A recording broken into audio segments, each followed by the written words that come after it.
الحمد لله نحمده ونستعينه ونستغفره ونؤمن به ونتوكل عليه ونعوذ بالله من شرور أنفسنا ومن سيئات أعمالنا من يهده الله فلا مضل له ومن يضلله فلا هادي له وأشهد أن لا إله إلا الله وحده لا شريك له وأشهد أن سيدنا ومولانا محمدا عبده ورسوله صلى الله تعالى عليه وعلى آله وأصحابه وبارك وسلم تسليما كثيرا. أما بعد فأعوذ بالله من الشيطان الرجيم. بسم الله الرحمن الرحيم. ونفس وما سواها فألهمها فجورها وتقواها قد أفلح من زكاها وقد خاب من دساها. آمنت بالله صدق الله مولانا العظيم. یہ آیتیں جو میں نے ابھی آپ کے سامنے تلاوت کی ہیں، یہ سورہ والشمس کی آیات ہیں، جن کی کچھ تشریح میں نے پچھلے 2 جمعوں سے شروع کی ہے. اس میں اللہ تبارک و تعالی نے قسم کھائی ہے کہ وَنَفْسٍ وَمَا سَوَّاهَا، قسم ہے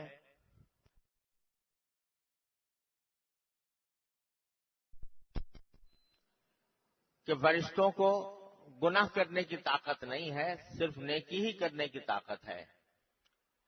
اللہ تعالیٰ نے انسان کو دونوں چیزوں کی طاقت اور صلاحیت عطا کرنے کے بعد اس کو یہ آزمایا ہے کہ آیا وہ نیکی کی طاقت کو استعمال کرتا ہے یا برائی کی طاقت کو استعمال کرتا ہے. اس کی کچھ مثالیں پچھلے جمعہ میں نے عرض کی تھیں. اس کا جو ظاہری اور واضح مطلب ہے وہ تو یہ ہے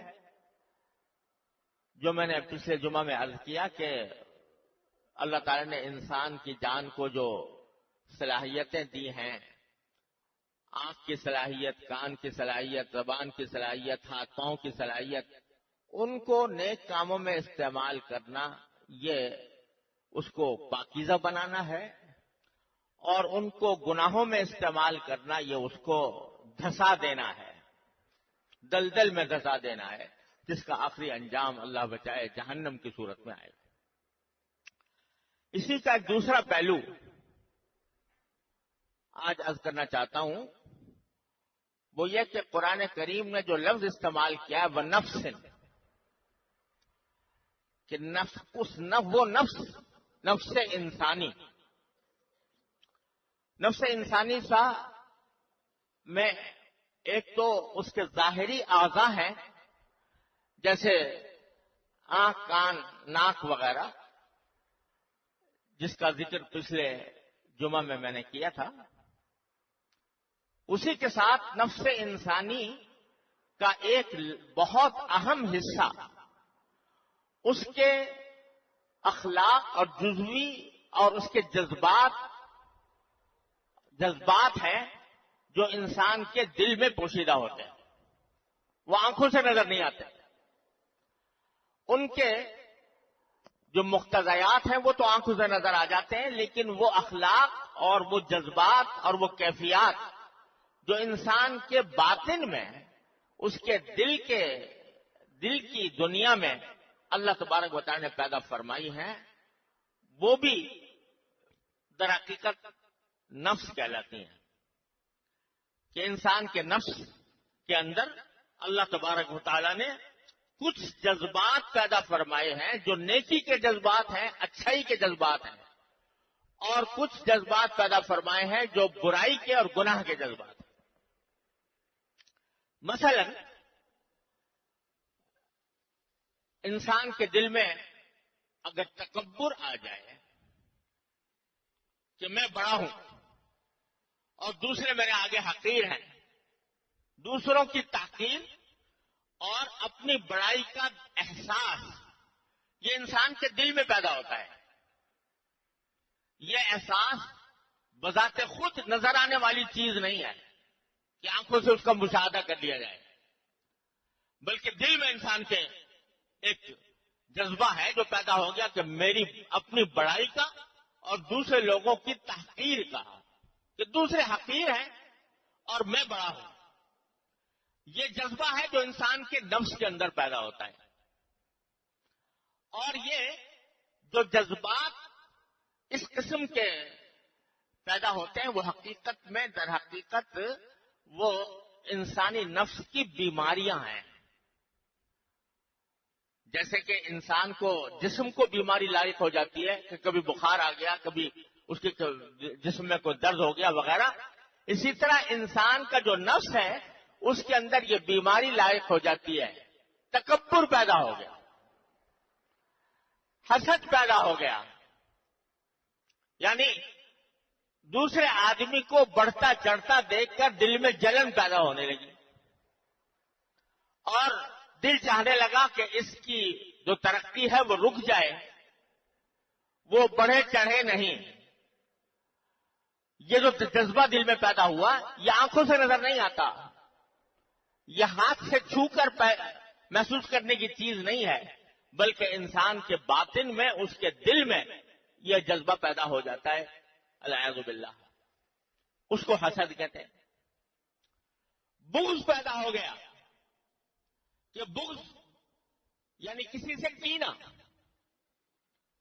بس خدا واسطے کی دشمنی، چاہے کچھ بھی ہو میں اس کی بات نہیں مانوں گا، اس کو میں برا سمجھوں گا اور اس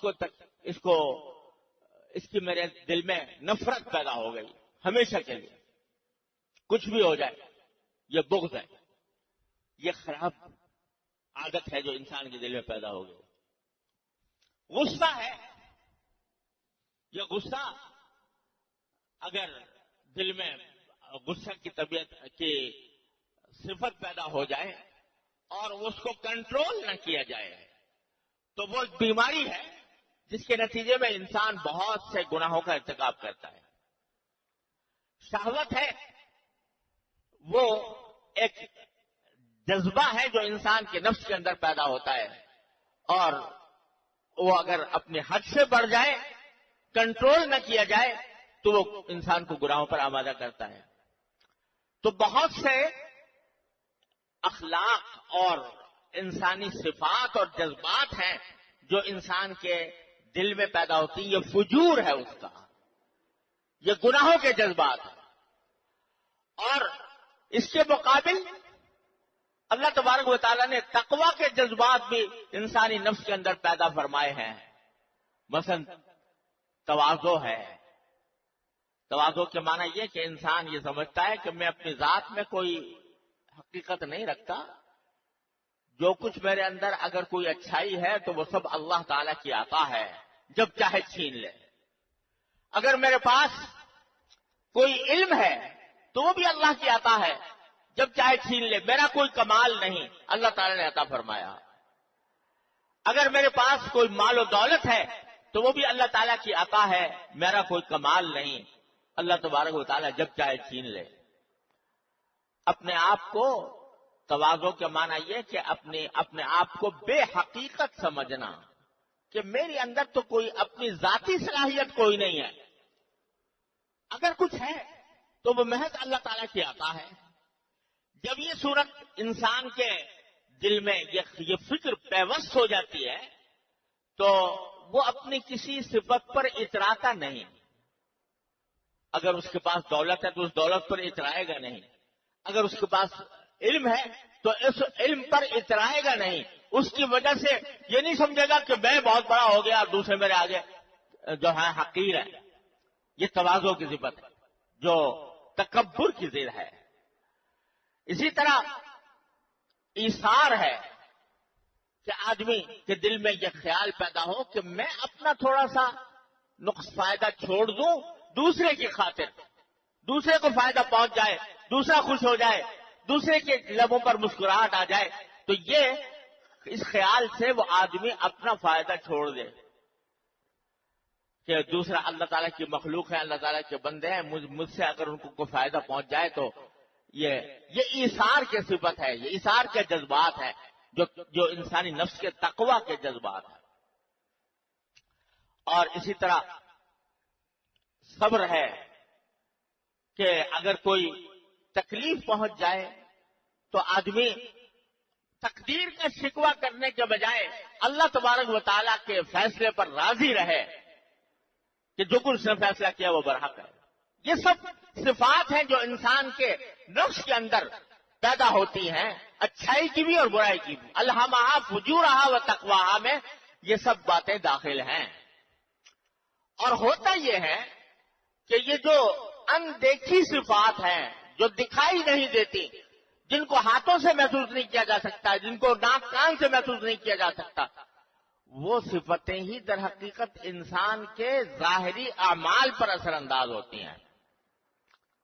مثلا یہ اگر تکبر ہے انسان کے اندر اور اپنے آپ کو ساری دنیا سے بڑا سمجھتا ہے اور دوسروں کو حقیر سمجھتا ہے، تو اس کا نتیجہ یہ ہوتا ہے بالآخر کہ جو اپنی بڑائی ذہن میں ہے تو وہ دوسروں پر غصہ کرے گا، دوسروں کو برا بھلا کہے گا، دوسروں کی دل آزاری کرے گا، دوسروں کے ساتھ تحقیر آمیز رویہ اختیار کرے گا۔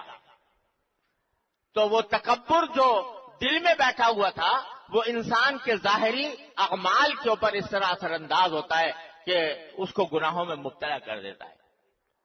حسد ہے، اگر حسد اللہ بچائے اپنی انتہا کو پہنچ جائے تو یہ چاہتا ہے جس سے مجھے حسد ہے اس کے ترقی نہ ہو، کسی طرح وہ بڑھ نہ پائے، اس کا مال نہ بڑھے، اس کی عزت نہ بڑھے، لوگوں کے اندر اس کی شہرت نہ بڑھے، وغیرہ وغیرہ، یہ خیال پیدا ہوتا ہے۔ اب جب حسد اپنی انتہا کو پہنچ جاتا ہے تو اس کام کے لیے کیا کرتا ہے کہ اس کی غیبت کرتا ہے، لوگوں کے سامنے اس کو برا بھلا کہتا ہے، تو غیبت کا ارتکاب ہوتا ہے جو ایک گناہ عظیم ہے، جس کو اللہ تبارک و تعالی نے اپنے مردہ بھائی کا گوشت کھانے سے تعبیر فرمایا ہے قرآن کریم میں۔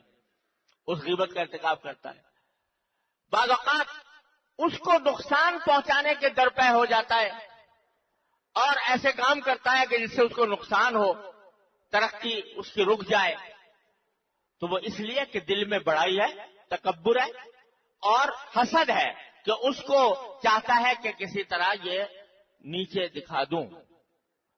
بغض دل میں پیدا ہو گیا، کسی کی دشمنی، یعنی ایک تو ہوتی ہے ایک تو ناگواری ہوتی ہے، بھائی کسی نے مجھے نقصان پہنچایا ہے تو اس کی وجہ سے میری طبیعت میں اس کی ناگواری ہے، اس حد تک تو کوئی مذائقہ نہیں ہے۔ لیکن اب کینہ لے کے بیٹھ گیا کہ چاہے کچھ بھی کرے، وہ معافی بھی مانگ لے اور کچھ بھی کر لے، لیکن میں اس سے نفرت کروں گا اور اس سے ملوں گا نہیں۔ اس کا نتیجہ یہ ہوتا ہے کہ وہ دوسروں سے جن کے حقوق ہیں میرے اوپر ان سے ملنا جلنا چھوڑ دیا، سلام کلام چھوڑ دیا۔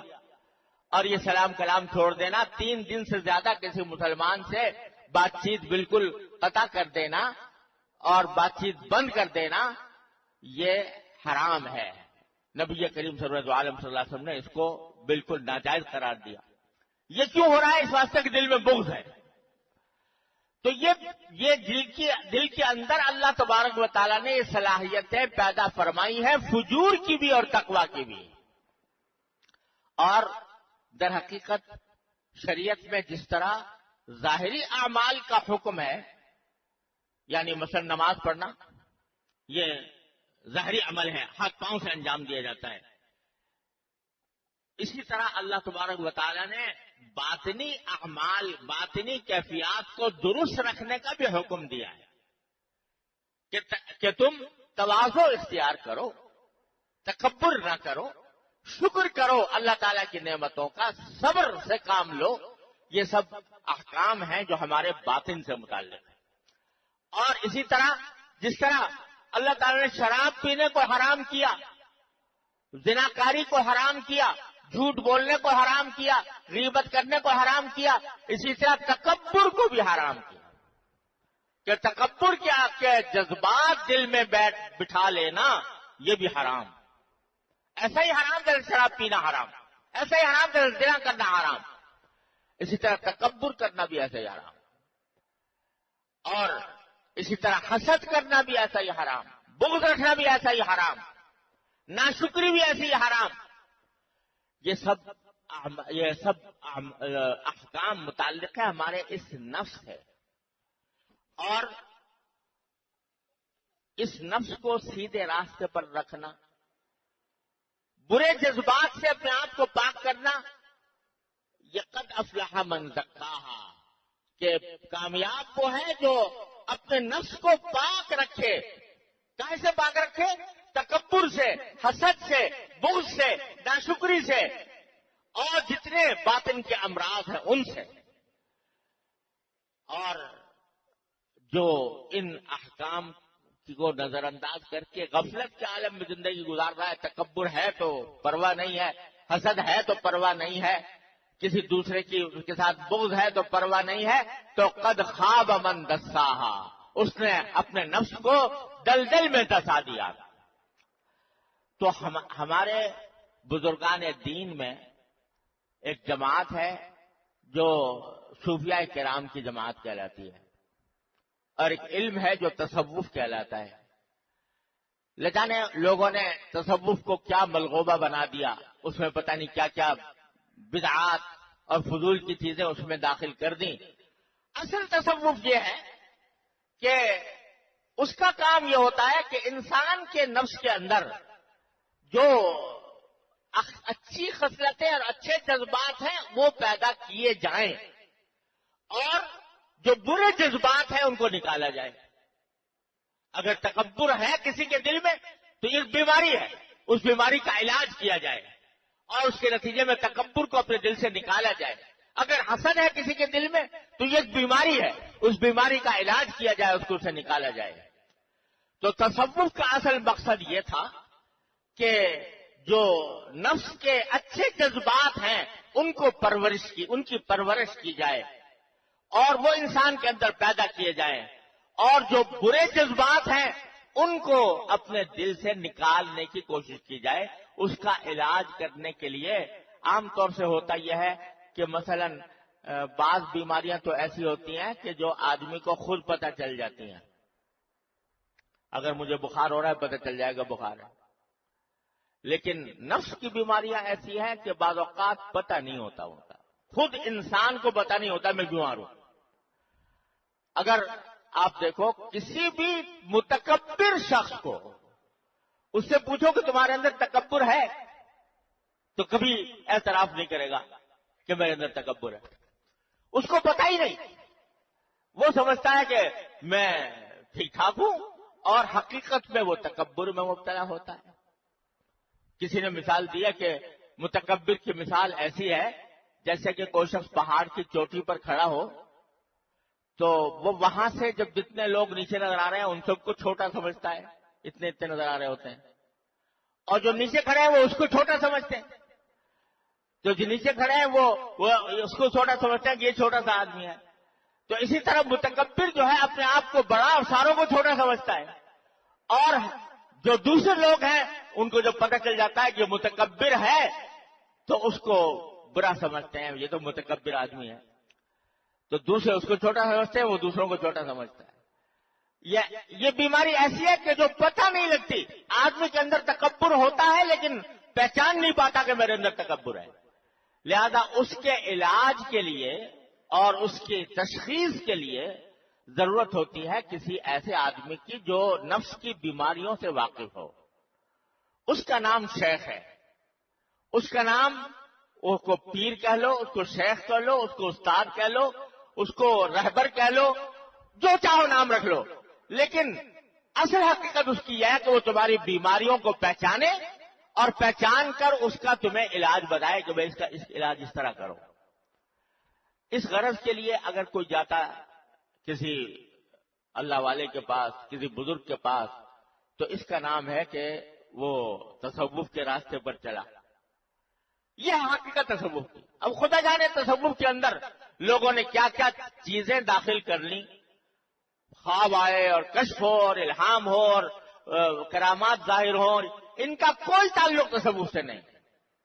صرف یہ ہے کہ نفس کی بیماریوں کا علاج ہو، اس کے لیے کسی کے پاس جایا جاتا ہے اور اس کے لیے وہ کچھ طریقے بتاتا ہے. اس کا نام ہے تصوف، جس کو لوگوں نے پتہ نہیں کیا سمجھ لیا ہے، اور اس کے نتیجے میں بعض لوگ اس کا انکار ہی کر دیتے ہیں کہ اس کا شریعت میں کوئی وجود ہی نہیں ہے، اور بعض لوگ اس کے اندر جو بدعات اور خرافات ہیں ان کے پیچھے پڑ کر کہتے ہیں کہ یہ تصوف ہے. حقیقت یہ ہے جو قرآن نے فرمائی، قد افلح من زکاہا وقد خاب من دساہا. جو اپنے نفس کو پاک صاف بنائے وہ کامیاب ہوا، اور جو اس کو دھسا دے برے جذبات میں، تو برے خیالات میں، تو وہ نامراد ہوا. اس نامرادی سے بچنے کے لیے کسی اللہ والے کے بعد جاتا ہے. نبی کریم سرور دو عالم صلی اللہ علیہ وسلم کو جب اللہ تعالیٰ نے اس دنیا کے اندر بھیجا تو آپ کے فرائض منصبی قرآن کریم نے 4 جگہ بیان فرمائے ہیں کہ ہم نے کیوں بھیجا. اس میں یہ ہے کہ اس لیے بھیجا تاکہ آیات کی تلاوت فرمائیں. دوسرا مقصد یہ بتایا کہ آپ لوگوں کو کتاب اللہ کی تعلیم دیں. تیسرا یہ مقصد یہ بتایا کہ آپ لوگوں کو حکمت کی باتیں سمجھائیں اور سکھائیں. اور چوتھی بات یہ کہ ان کو پاک صاف بنائیں. یزکیہم، وہی لفظ جو قرآن نے یہاں پر فرمایا قد افلح من زکاہا، بعین ہی وہی لفظ قرآن کریم نے رسول کریم صلی اللہ علیہ وسلم کے ساتھ استعمال فرمایا کہ آپ اس لیے بھیجے گئے تاکہ آپ لوگوں کو پاک صاف بنائیں گناہوں سے. اب بھائی تعلیم بھی دے دی کتاب اللہ کی، حکمت بھی سکھا دی، اب یہ پاک صاف بنانا کیا ہوا؟ اس کا مطلب پاک صاف بنانے کا یہی ہے کہ لوگوں کو ایسے طریقے سکھائیں، جس عملی تربیت دیں جس کے نتیجے میں ان کے دل میں ان کے نفس کی بری عادتیں چھوٹیں اور برے خصلتیں چھوٹیں. چنانچہ حضرات صحابہ کرام رضی اللہ تعالیٰ عنہم اجمعین کا آپ نے تزکیہ فرمایا. ایسی جماعت تیار ہو گئی جس کی نظیر آسمان و زمین کی نگاہوں نے نہ اس سے پہلے دیکھی تھی نہ ان کے بعد دیکھی.